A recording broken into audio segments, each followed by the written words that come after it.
राहुल गांधी की सदस्यता समाप्त कर दी इन लोगों ने। डरते हो यार, तुम लोग तो बहुत डरपोक निकले। भारत के इतिहास में सबसे भ्रष्ट प्रधानमंत्री अगर कोई हुआ है तो ये लड़ाई राहुल गांधी की लड़ाई नहीं है, ये लड़ाई कांग्रेस की लड़ाई नहीं है, ये लड़ाई इस देश को बचाने की लड़ाई है। एक तानाशाह से, एक कम पढ़े लिखे व्यक्ति से, एक अहंकारी व्यक्ति से इस देश को बचाने की लड़ाई है। राहुल गांधी की सदस्यता समाप्त कर दी इन लोगों ने। डरते हो यार, तुम लोग तो बहुत डरपोक निकले। भारत के इतिहास में सबसे भ्रष्ट प्रधानमंत्री अगर कोई हुआ है,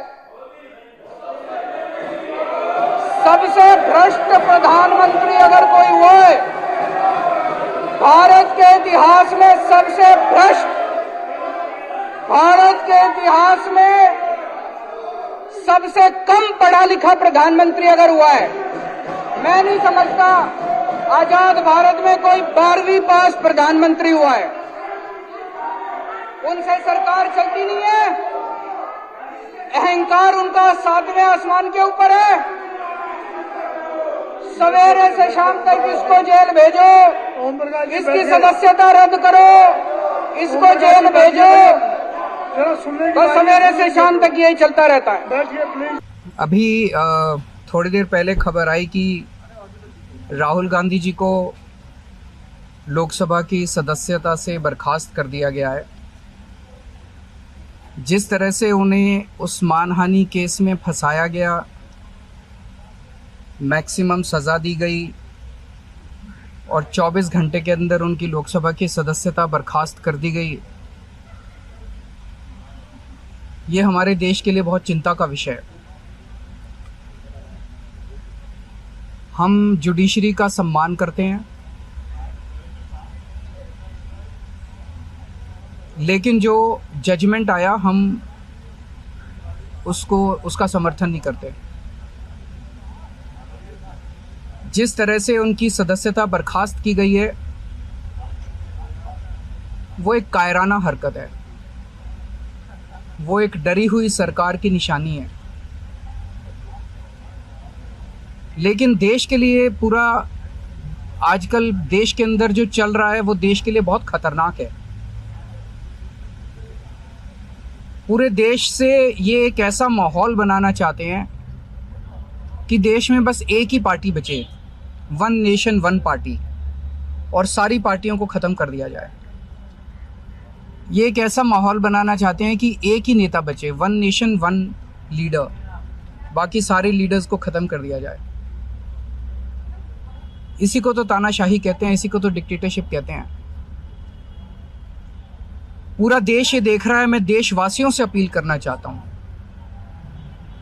कि ये भारत हम सबका है, ये भारत 130 करोड़ लोगों का है। हम सब ने मिलकर आज़ादी की लड़ाई लड़ी थी, हमारे पुरखों ने आज़ादी की लड़ाई लड़ी थी, आज़ाद भारत को आज़ाद कराने के लिए।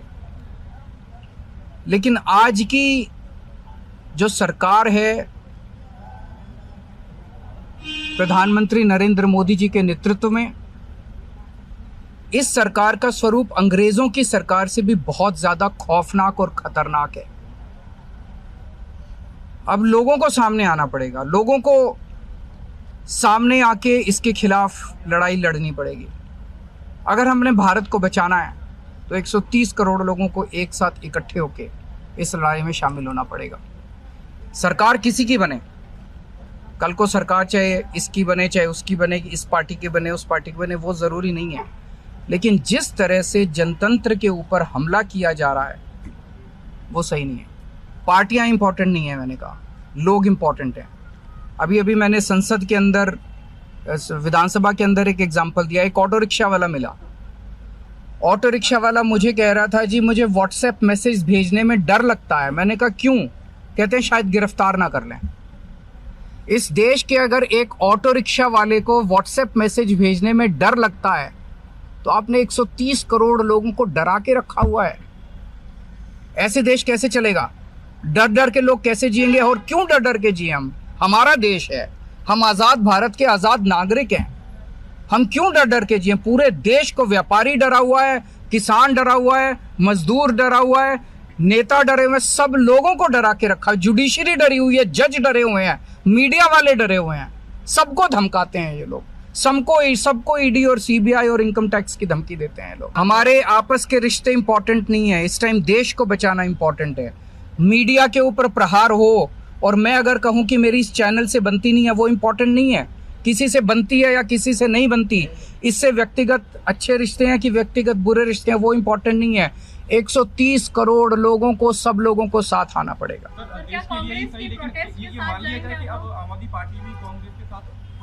सारे लोगों को साथ आना पड़ेगा। ये लड़ाई राहुल गांधी की लड़ाई नहीं है, ये लड़ाई कांग्रेस की लड़ाई नहीं है, ये लड़ाई इस देश को बचाने की लड़ाई है।